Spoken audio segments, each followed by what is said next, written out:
Hello दोस्तों, कैसे हैं आप। आज की कहानी का नाम है क्षमा। सुनो जी, मैं कह दे रही हूँ, तुम्हारे बड़े भैया आ तो रहे हैं, लेकिन अगर कुछ पैसों की मदद मांगे तो साफ मना कर देना। मैंने सुना है कि इस बार गांव की फसल अच्छी नहीं हुई है। सुधीर के बड़े भाई राजीव जी के आने की खबर सुनकर सरिता का मूड सुबह से ही खराब था। सुधीर के ऑफिस से आते ही वो उस पर बरस पड़ी। सरिता के इस तरह बोलने पर सुधीर को गुस्सा तो बहुत आया, लेकिन वो धीरे से बोला, बिना कारण जाने तुम ऐसे कैसे कह सकती हो कि बड़े भैया यहाँ पैसों की मदद के लिए आ रहे हैं। हो सकता है कि हमसे मिलने आ रहे हो या फिर कुछ और बात हो। मेरा सर बहुत दर्द कर रहा है, मेरे लिए एक कप चाय बना कर लाओ, और हो सके तो इस बात पर अब चर्चा मत करना। गुस्से में पैर पटकती हुई सरिता रसोई घर में चाय बनाने के लिए चली तो गई, लेकिन अभी भी उसका बड़बड़ाना बंद नहीं हुआ था।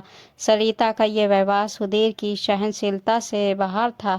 जब भी सुधीर के परिवार से कोई आता, सरिता का यही व्यवहार होता, और जब सरिता के परिवार से कोई आता तो खूब आओ भगत करती। सुधीर की समझ में नहीं आता कि जब वो भेदभाव नहीं करता तो सरिता दोनों परिवारों में इतना भेदभाव क्यों करती है। अगले ही दिन राजीव जी सुबह सुबह घर आ गए। गांव से घर का बना हुआ नेचुरल गुड़, शुद्ध देसी घी और सुधीर की भाभी के हाथ के बने मेथी के लड्डू लेकर प्रफुल्लित होकर ये सब उन्होंने सरिता को दिया। लेकिन खुशी व्यक्त करने की बजाय सरिता ने बिना कोई प्रतिक्रिया के चुपचाप सामान रख लिया। सुधीर बार बार ये जताने की कोशिश कर रहा था कि बड़े भैया आप ये सब ले आए तो हमें मिल गया, वरना बड़े बड़े शहरों में कमर तोड़ महंगाई में ये सब कहाँ नसीब है। राजीव जी सुधीर से कुछ मदद ना मांग ले, तो इसलिए सरिता ने उनके चाय नाश्ता करने के बाद ही घर के ऐसे हालातों का दुखड़ा रोना शुरू कर दिया जिनसे सुधीर का दूर दूर तक वास्ता नहीं था।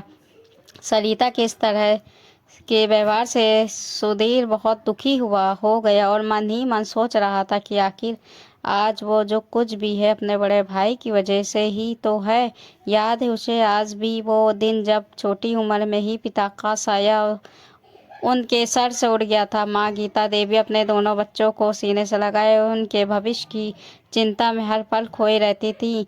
अब बड़े भैया ने माँ को दिलासा दिया था कि सुधीर को वो कभी पिता की कमी महसूस नहीं होने देंगे। अपनी पढ़ाई लिखाई छोड़कर खेती बाड़ी संभाल कर सुधीर को उन्होंने अच्छी शिक्षा दिलवाई। उसे याद है आज भी वो दिन जब पड़ोस के विकास की साइकिल को देखकर वो घर पर खूब मचला था, मुझे भी विकास के जैसी साइकिल लेनी है। तब बड़े भैया ने अपना एक बैल बेचकर उसके लिए नई साइकिल खरीदी थी, और फिर सुधीर साइकिल पर अपने दोस्तों के साथ बैठकर खूब मस्ती करता। सुधीर की भावनाओं को सरिता कभी नहीं समझ सकती थी। सरिता के इस तरह से बात करने से राजीव जी चिंतित हो गए। उन्होंने आश्वासन देते हुए सुधीर से कहा, तेरा बड़ा भाई आज भी जिंदा है, तुझे परेशान होने की कोई ज़रूरत नहीं। बताओ तुम्हें कितने पैसों की ज़रूरत है।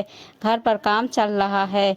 तुम्हारी भाभी की इच्छा थी कि जब तुम लोग छुट्टियों में कुछ दिन के लिए गांव आते हो तो सरिता को बहुत परेशानी होती है, इसलिए रसोई घर मॉडर्न तरीके से बनाया जाए। बाथरूम में भी गीज़र लगवाना था, क्योंकि अब ठंड में पानी गर्म करने की बहुत समस्या होती है। तुम्हें इन सब चीज़ों का ज़्यादा अनुभव है, बस इसीलिए मैं तुम्हारे पास आया था कि मॉडर्न रसोई में लगाए जाने वाले सामान तुम्हारी सहायता से खरीद लूँ। लेकिन हम लोगों को उसकी ज़्यादा ज़रूरत नहीं है, हमारा तो साधारण रसोई घर में भी काम चल जाएगा।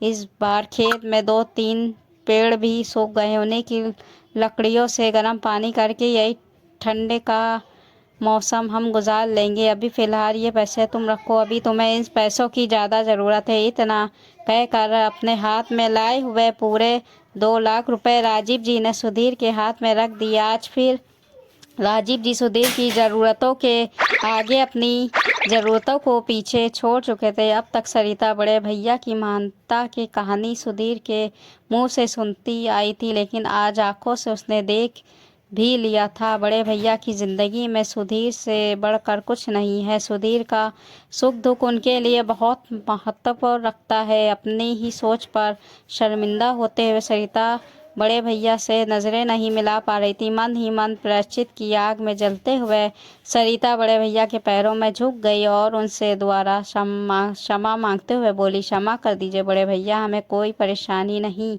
और अब हम पूरी कोशिश करेंगे कि आपके घर बनने में किसी भी चीज़ की कोई कमी नहीं ना रहे।